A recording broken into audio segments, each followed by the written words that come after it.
everyone. Nice to see you again. I hope I'm seeing you again anyways. And for those of you that are seeing me for the first time, my name is Adama and welcome to Conversations with Adama, which basically talks about what it means to live with a long-term medical condition, and in my case, sickle cell anemia. As you saw at the start of the video, there's some images of George Floyd, a gentleman that very, very sadly passed away at the hands of police brutality in America. And I just felt that it was really, really important that I acknowledged what's been going on in America and for the lives of many, many, many Black people across the world. Words cannot express the sadness that I feel. And it's just so sad that this is still happening in 2020. And it just seems to keep coming up over and over and over and over again. So please, for people that are watching, just try and be in any way supportive, whatever that might mean, whatever that might mean to you. Try and do something to make sure that we're making the world a better place and we're making things safer for absolutely every human. Obviously, in this particular situation for Black people, it's just, yeah, it's absolutely heartbreaking. So just wanted to, I guess, pay my respects to every single Black person that has died under the hands of police brutality. May not be many, we are ready for the storm to come. I know my people may not be many, we are ready to be strong as one. I guess let's start talking about what this particular vlog is about.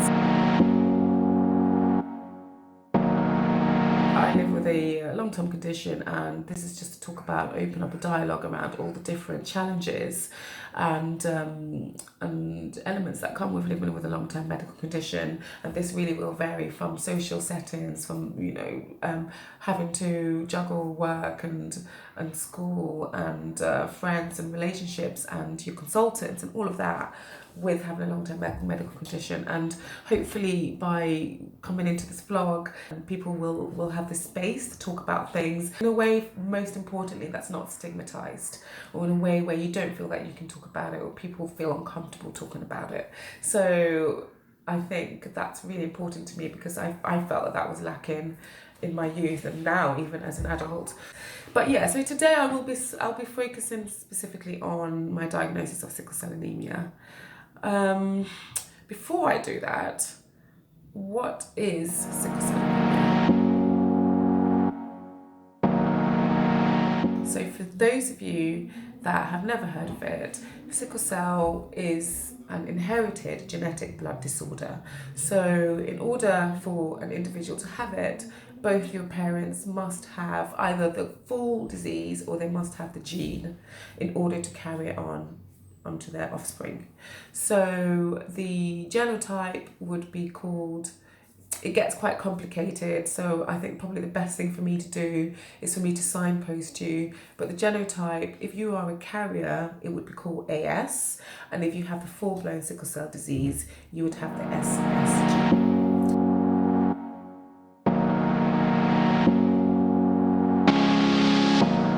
So yeah, it has to come from both of your parents. They must carry the gene. So I have the full-blown disease, the SS gene, and they also have different slight variations of the sickle cell disease. So it might not necessarily be called SS, it could also be called SC. I think there's another one, I can't remember now, of a slight variation, but they're all sickle cell disease. SS, as far as I'm aware, is probably the most severe one out of all of the variations.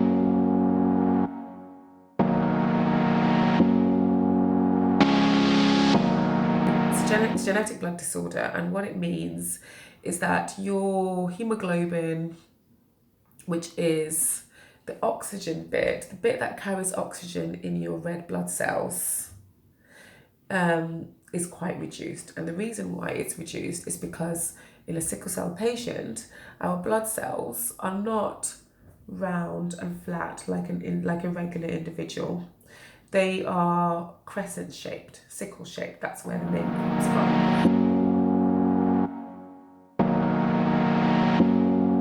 And because of that sickle shape, the amount of hemoglobin that we carry will be quite low. But also because of that sickle shape, our blood cells are not flexible. They don't go through the blood vessels quite nicely and freely. In fact, they're quite rigid, and actually they get stuck in a lot of blood vessels, and that deprives that specific area where it gets stuck, it deprives it of oxygen. So when that happens, it forms complications which can become quite severe, like I said earlier on, blood clots, things like heart complications, strokes, organ failure, things like that. And so it can be really, really serious. But when it doesn't quite get to that level, like I said, it can just get stuck on the blood vessels, depriving it of oxygen, and that causes what you'd call a pain crisis. I can't explain it, is the most excruciating pain anyone would ever come across, I would say. I mean, obviously I haven't given childbirth, maybe they say that's pretty bad, but and we don't want to make those sorts of comparisons, but it's unbelievably painful. It's literally as if there is, I don't know, someone inside with a hammer just like into that specific area, and you can't, just to move hurts, just to breathe hurts. When you find that position, you're like, oh, I need to stay in this position, and just to move a little bit absolutely hurts, absolutely kills, and it can be triggered from anything. So myself, I know that the cold, when I'm really, really cold for a long period of time, that can trigger it. I know that if I'm really dehydrated, that can trigger it as well. And for me, altitude is a big one. So just lack of oxygen.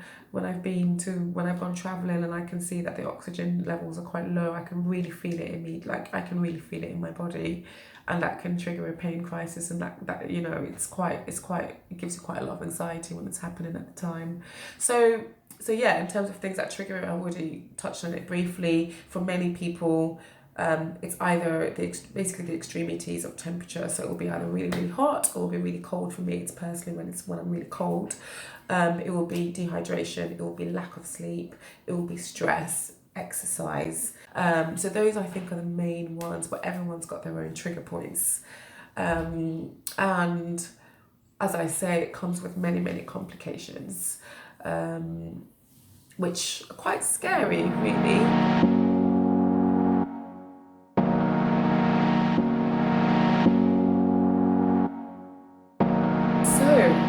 Guess, how does it feel to get diagnosed with a long-term condition?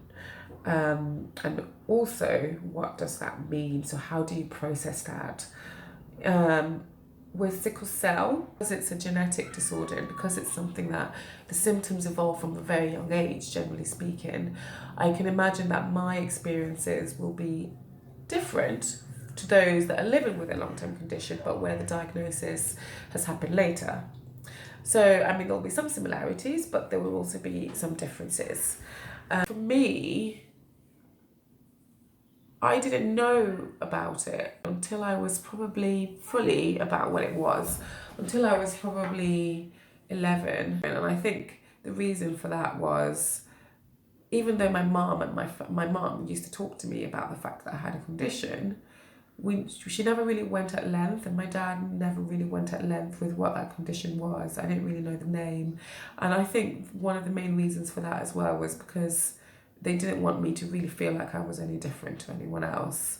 My dad never spoke about it, actually, in all honesty, or to make me feel like I couldn't achieve anything because of my sickle cell. And I guess maybe to try and make me feel stronger.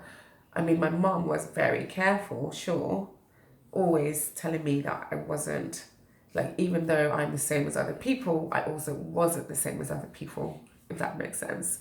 So, as far as I'm aware, I knew at a very young age that I had a disease, but I didn't know what it was called, and I didn't know exactly what it meant. All I knew was I had a condition, and that it made me feel quite ill, in quite severe pain every so often, and I knew that I had to be careful, and I couldn't play around, I couldn't go out into the cold like everyone else, and not to the same level as everyone else anyways. And I knew that if I did that and I didn't look after myself a certain way, that I would basically make myself quite poorly. So my mom would say things like, you're not like other people, you need to make sure that you wear a vest, you need to make sure that you're really wrapped up because certain things would trigger a crisis. So the diagnosis came from me, the understanding of what it was came when I was 11, when I came to school in the UK.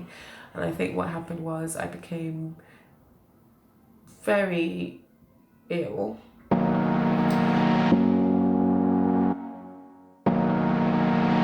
Sickle cell, they did blood tests and then it came to that. And it was, yeah, it just came as a bit of a massive shock. And that's when I just got told, okay, this is what you have. Again, I would think I was a bit too young to process it really. This is what you have. You need to take folic acid every day for the rest of your life, and you need to take antibiotics every day for the rest of your life. The reason for the antibiotics is because due to complications of the spleen, basically we're very, very prone to getting infections, bacterial infections in particular, and so because of that we're told to take penicillin. So that's what I was told. You have to take folic acid and you have to take penicillin, and then you just have to be careful and keep really hydrated, and that's what I was told. And that was that basically. And all I knew is every time I was in the cold and every time I tried to do exercise, I could feel it. You know, I couldn't do long distance exercise, and I just felt so much weaker than everyone else. And thank God, actually, for myself, at that age, I probably didn't get too ill, but it suddenly started getting worse and worse when I started hitting my teenage years and when I went to university. That's when I really, really felt it. So in terms of processing the diagnosis, it was only until I would say I became an adult, so let's say from the age of 18, that I really started to process what it was. And then there's your best friend, Google, right? So you Google it, and whew, I'm sure you can all relate to this. Google is scary as. And I hate it. I hate looking at it. Obviously, it can be really informative, and even when you go to very websites that are credible, like the NHS website or sickle cell organisations like Sickle Cell Society, they'll give you the right information.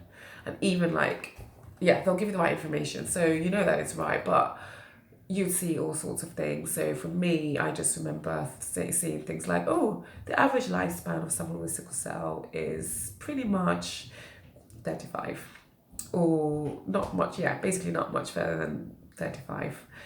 So imagine reading that at age 18, and then you see all the horrible complications that come with it.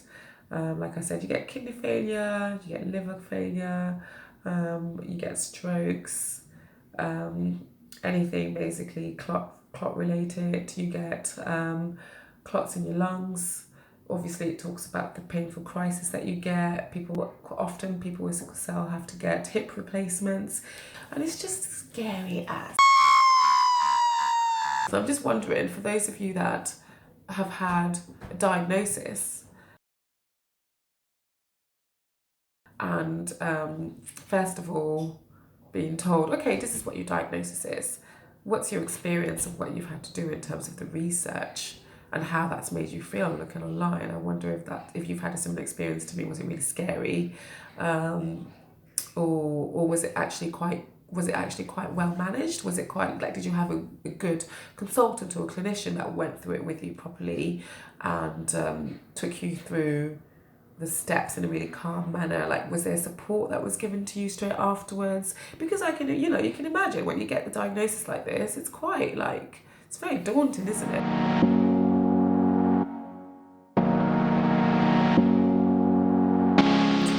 I think unless you get that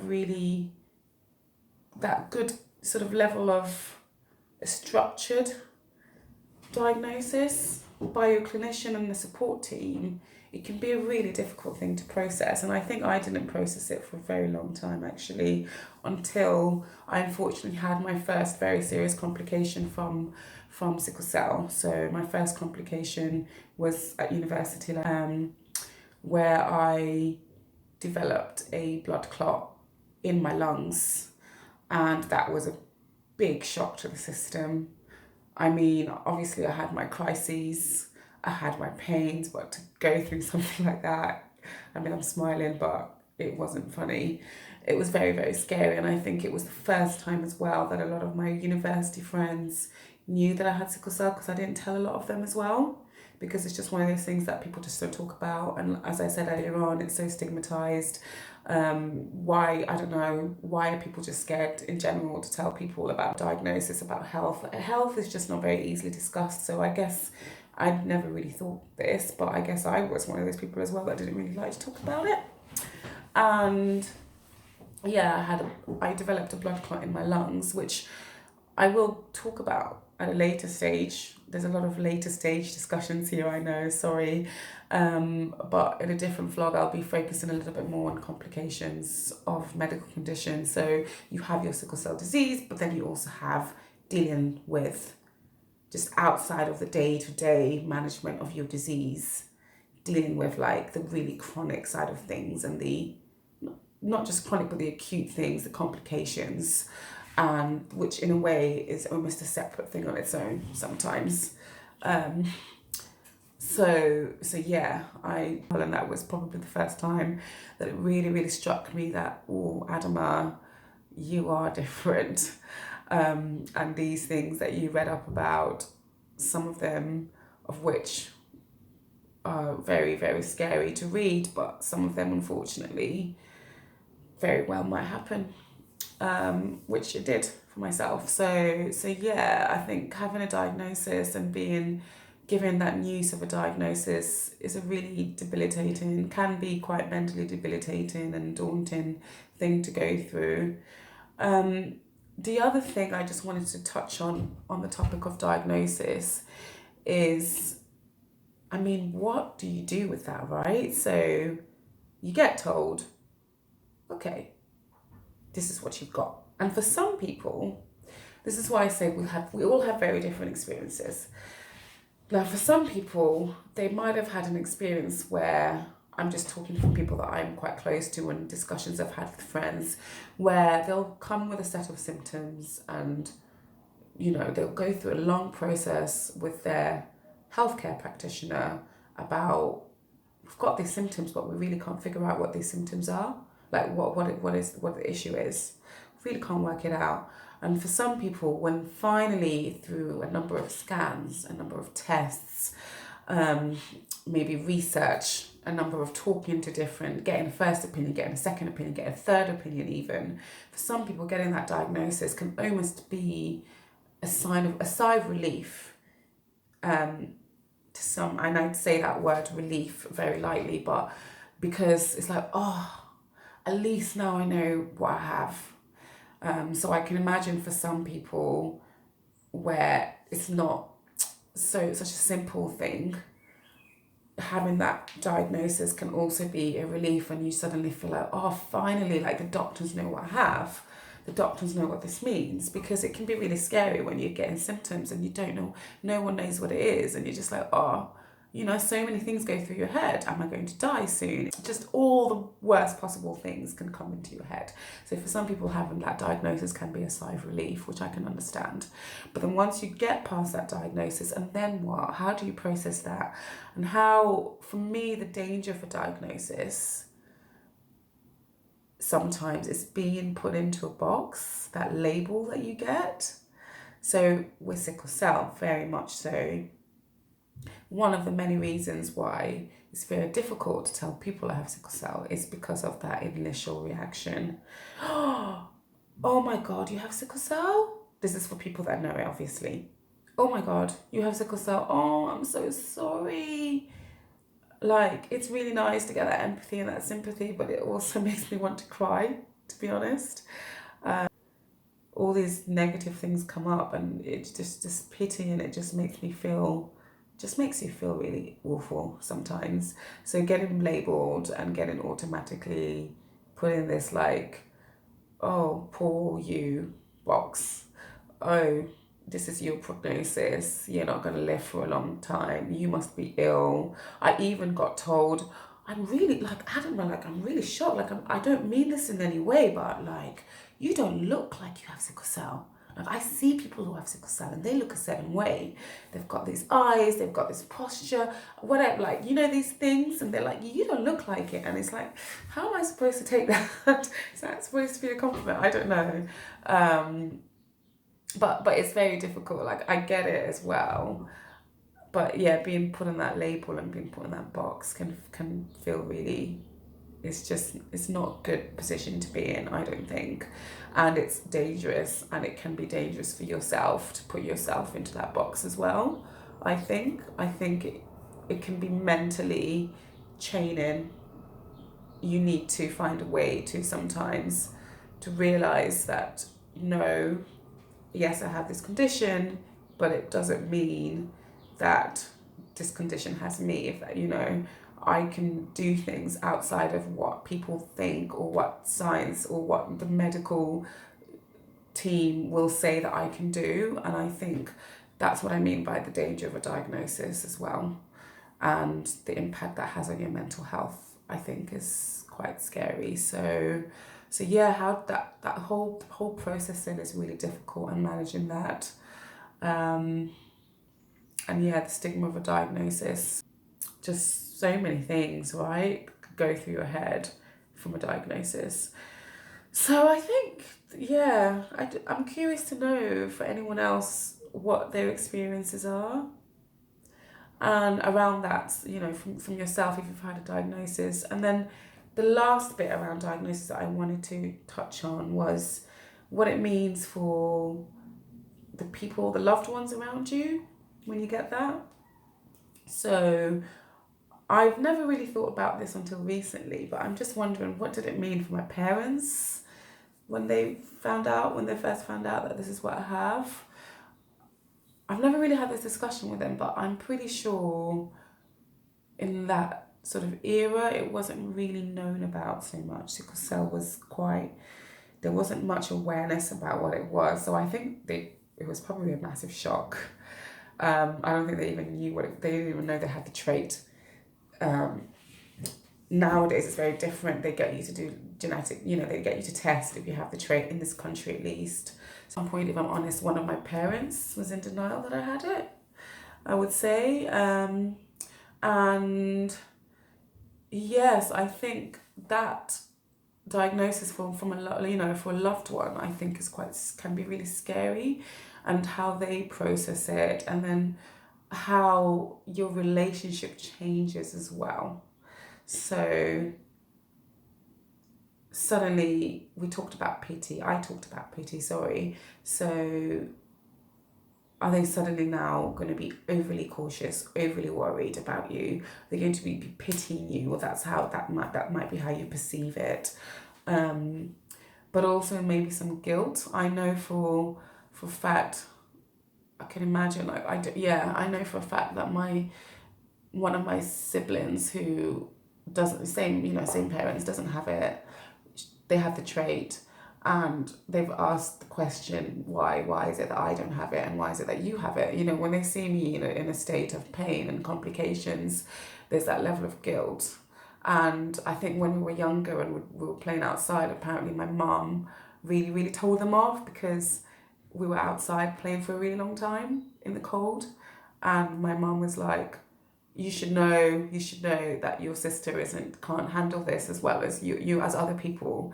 Why, like, you shouldn't let them play outside for so long. You need to come inside, like, this is not good, and give them a bit of a bollocking.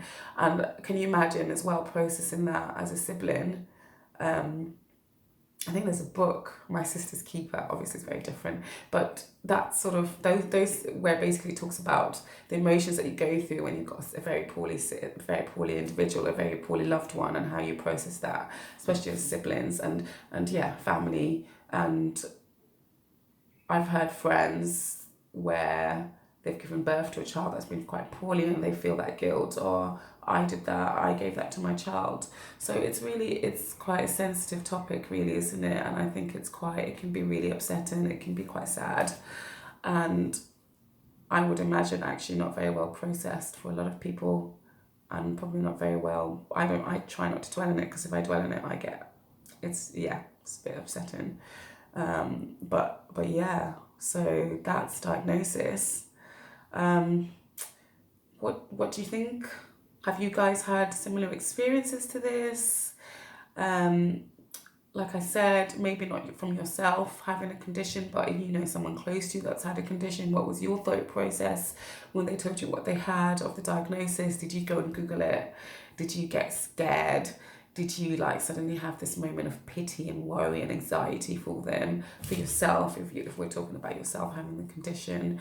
And yeah, what was your experience? One thing I would really like to see that I think people like healthcare professionals could do better is linking in with support systems, making sure that when a diagnosis is done, it's done in a really, it's got to be presented in a really empathetic way. It's got to be presented obviously with the right facts, and you need to know the individual in front of you. So for me, it's a difficult balance, I guess, but giving me the right factual information, but also giving me the right sort of empathy with that information, and then knowing that there's a support system out there. For me, peer mentors are amazing, knowing that there's someone else out there that has experienced the same thing and that you can talk to them and see, obviously, again, we're all different, but just knowing that there's someone else out there that has had the same diagnosis as you, I think it really helps. So for me, just giving that option to someone is good. And I think we need to be, I would, if I were in a panel, or if a healthcare professional asked me, what could you do better? That's what I would suggest. Give me the facts, and, obviously relevant to what I can take in. When I was 10 years old, what I could take in then compared to what I can take now is very, very different. So, yeah. But also have the right support system in place and the right understanding and empathy as well. It's really, really good. That's my topic of diagnosis. I hope you found that really interesting, and I hope you can relate to that. The next thing that I think, on the next vlog, what I'll be talking to you about is, we touched on it briefly today, testing. So nowadays in this country, you can do tests for sickle cell, for example. So like genetic testing, and then what for if you're a parent and you told that your unborn child has sickle cell, what do you do? That's one thing. The whole concept in general of testing for diseases and conditions, and how you kind of, I guess how you come to the decision of what you do. I might even have a midwife come in and talk to us about that, and the whole idea of basically, can a disease, can a condition be prevented? So that whole conversation of prevention. So I hope you really found that useful. I hope you really found that interesting as well. As I say, please, whatever experiences you've had that you related to or didn't relate to, anything different, please comment below. Please share this as well to anyone that you think would find this good, and subscribe if you haven't done so already. Look at my introductory video if you haven't done so already. Please look at the things that I've signposted, which explains much better than I do about sickle cell and exactly what sickle cell is. So please do have a look. I really want to raise awareness about this as well. So do have a look when you get a chance. And just remember as well about without sort of making things too sad, but just remember about what's going on out there in America at the moment. Everyone, please be safe, but remember, Black Lives Matter, and in whatever way you can support, whatever that is, whether it's just speaking to an individual who's Black and letting them know that you get it, or going to a protest, or making a little, sharing an article, whatever it is, let's all do our part to try and make things different in this world. Love you all lots, and take care. Oh, my hands are cold, and my mouth is dry. Oh, this journey's told is a mountain high. Oh, the wind, she burns ageless flame.